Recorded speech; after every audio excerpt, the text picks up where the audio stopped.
Live from downtown Detroit, home of WDIV and Click on Detroit, Local 4 News at 5 starts now. And we start with breaking news right now. Mr. Tiger Al Kaline, a Detroit sports legend, has passed away.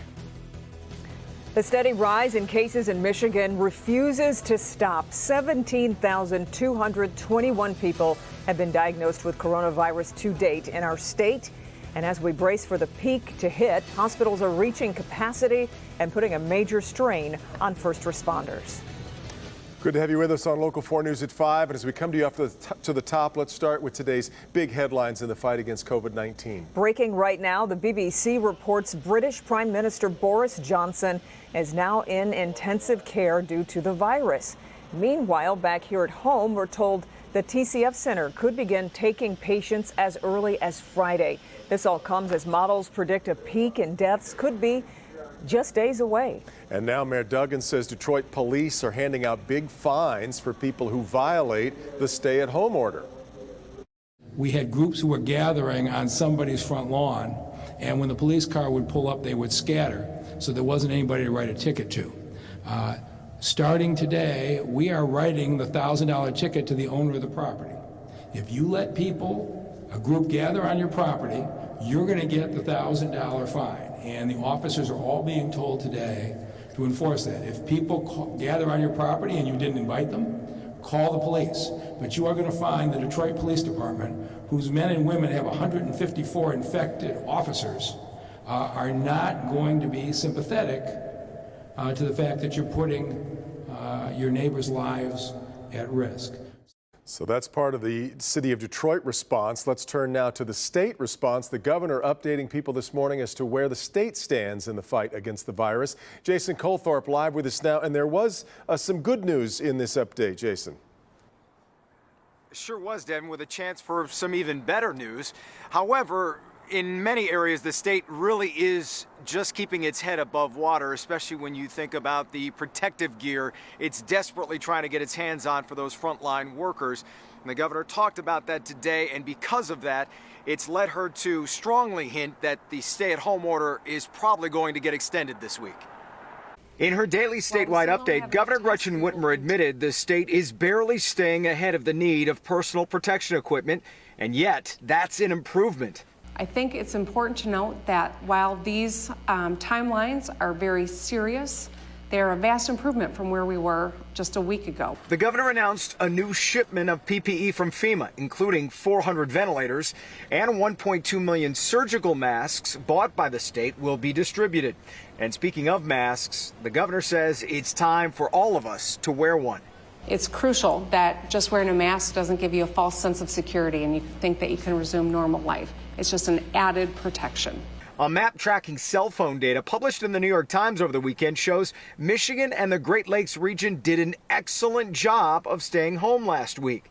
Still, the governor thinks the peak of COVID cases in Michigan won't come until late April or early May. But we do know that the most effective tool that we have right now, as our hospitals are overwhelmed and we don't have enough PPE, is to slow the spread of the virus. We are not close to the apex yet. We haven't hit that yet, and until we do, I think it's absolutely essential that we're continuing to be aggressive. Now, the governor and Dr. Calhoun holding firm based on the data they've seen that the peak for Michigan's coronavirus cases could come at the end of April, early May, which could be good news depending on if you were thinking this could go well into the summer. The better news is the U.S. Surgeon General thinks that could actually happen this week. So we'll have to wait and see. But again, the data is always changing. Devin? Well, Jason, there was some concern voiced by the governor about the legislature planning on meeting tomorrow to vote on extending her emergency declaration. Where does that stand tonight? She clearly was not happy that they would be convening, urging that no one should be convening at any point. But as I found out, to extend this, the legislature can't do it remotely. They actually have to report to the Capitol, and they will. Representative of the Speaker of the House told me they'll be there, but they're not going to just extend it by one day. They're going to extend that to May 1st, so 23 days out, and they'll get that done and then get back to their districts. Devin? All right, Jason. Kim? Well, no doubt the virus is taking its toll on those closest to the illness. Case in point, tensions flared overnight at Detroit's Sinai Grace Hospital, where nurses decided to sit in, protesting high patient loads. Today, the hospital responded, and Local 4 business editor Rod Maloney is live there tonight. And you spoke with the nurse who led what ultimately became a walkout, right? Rod, what are you hearing from him? Yes, his name is Sal Howard and Hadwin, rather, and he is here, or had been here last night with a group of his colleagues. And when they discovered what their patient loads are going to be, about a dozen patients per person, many of them seriously ill and many of them on ventilators, they said, you know what, we're going to have to do something here. The hospital said, well, then you're going to have to make a decision, which left a lot of the dayside nurses working a 25-hour shift. It's unfortunate what happened last night, and we hope that they can, rectify the situation by getting us additional help, because that's all we're asking for. They arrived at 7 p.m. last night, saw the workload, and retired to the break room. Asked hospital management for more help, when DMC either would not or could not. You have to make a stand at some point. DMC gave them all a choice: go to work or leave. And 8 nurses you see here in this video Sal shot outside Sinai Grace around midnight left for home.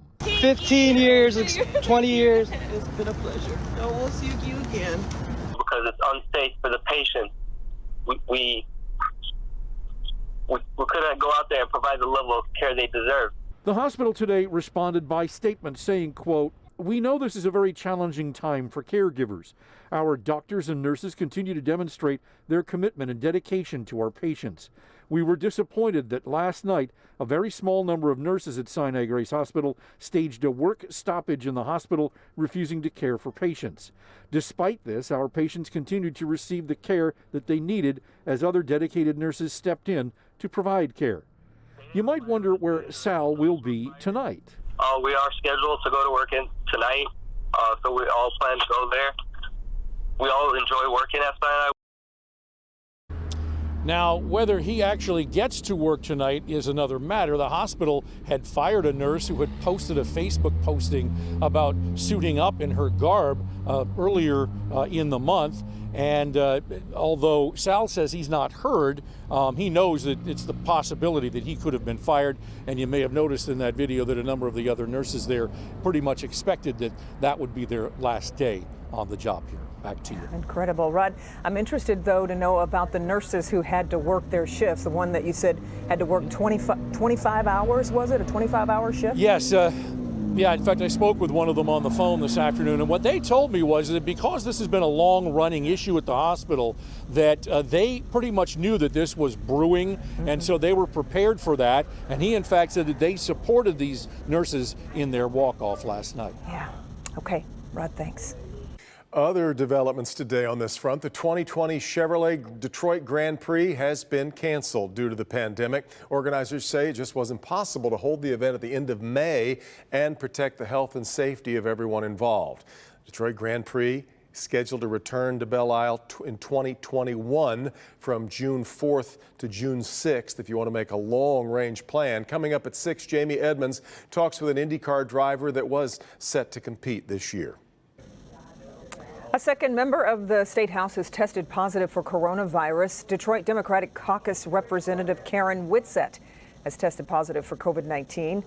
She was not in attendance at the March 17th session and has self-quarantined since becoming ill. We're told Whitsett is doing well and appears to be on the other side of this illness. Last month, State Rep Tyrone Carter was the first House Democrat to test positive for COVID-19. What has become the long-running rallying cry here now is asking people to help flatten the curve. Yeah, and one of those curves is predicting a dire week in Michigan, with our state projected to hit its peak in daily deaths from COVID-19 on April 9th. But what's really behind that prediction? Dr. Frank McGeorge is here to explain what goes into these models. Disease models are tools designed to help politicians, health officials, and hospitals make decisions. They are not an exact science, not even close. But if they are done well, they can help predict where critical resources will be needed most and when. The next week is going to be our Pearl Harbor moment. It's going to be our 9/11 moment. It's going to be the hardest moment for many Americans in their entire lives. The projections point to peaks in Detroit, New York, and New Orleans in a matter of days. The model at healthdata.org that's often referenced by the task force experts is being created by a team of statisticians, computer scientists, and epidemiologists at the University of Washington. It takes into account many factors, including how many people are at risk, how many are infected, and how many have died or recovered. Another critical factor is how easily people can spread the virus to each other. That's been a difficult number to estimate, with scientists initially underestimating how much people without symptoms were spreading the virus. Now, the model also requires an estimated fatality rate. That's a number that has been dramatically different in different countries and can change depending on the availability of medical care and resources like ventilators. The lack of widespread testing in the U.S., particularly in people without symptoms, has made modeling here more of a guessing game than it might otherwise have been. Even if the models are correct and Detroit is approaching its peak, we still have to go down the other side of the curve. And this model assumes the stay home, stay safe order and other social distancing measures remain in place. Now, in real life, the curves are often not so perfectly drawn. Cases can rise and fall from day to day. And if we relax any of the social distancing measures, we may see another peak later on. Back to you. All right, Doc, let's get now back to the breaking news that we told you about at the top of this broadcast. You didn't have to be a baseball fan to be saddened by the news that Hall of Famer and Detroit Tigers legend Al Kaline has passed away. Let's bring in Bernie. Bernie, such a loss for Tigers fans, but really anybody who loves and cares about the city of Detroit. Al Kaline was such an ambassador for the city. Yeah, I think you said at the top, it was Mr. Tiger, and that number 6 was always elegant and wonderful and gracious no matter where he went, on the field or off the field. He passed away at his home in Bloomfield Hills today. He was 85. At this point, we do not know a cause of death. We've got highlights of Kaline, 22 years with the Tigers. One of the best right fielders of all times, 39 years old when he played his final game, had 399 career home runs, 3,000 hits, signed with the Tigers right out of high school the day after graduated. And interestingly enough, in 1955, he had 340, won the American League batting title, still the youngest batting champ in the history of the American League. In the late 80s, Channel 4 used to carry Tiger games, and I had the honor of working with Al Kaline and George Kell. And it was just an amazing experience for a kid out of Washington, D.C. who knew of Al Kaline here in Detroit and knew he had come out of Baltimore. And I'll tell you something else. He took you under his wing, and he pointed you in the right direction. Al Kaline was one of a kind. Yeah. Dead today at the age of 85. Devin? Yeah, boy, he really was so special. We're going to have more of a conversation about the great Al Kaline coming up a little bit later on. All right, Bernie. Okay. That's coming up here at 5:30. All right, let's check in with Ben. Hi guys, yeah, temperature's going to be moving up in the next coming days, but so are a threat of thunderstorms. We'll be looking at a marginal risk of severe weather for some of us. We'll check that in the timing coming up next. I'm Hank Winchester. Tonight we're one-on-one with Secretary of State Jocelyn Benson, and she's showing you what's being done right now to make sure everything you need to do at the Secretary of State can still be done during these very challenging times. A man who we spoke to was down on his luck in the midst of this pandemic, but after doing a story with us, someone decided to bless him. That story coming right up.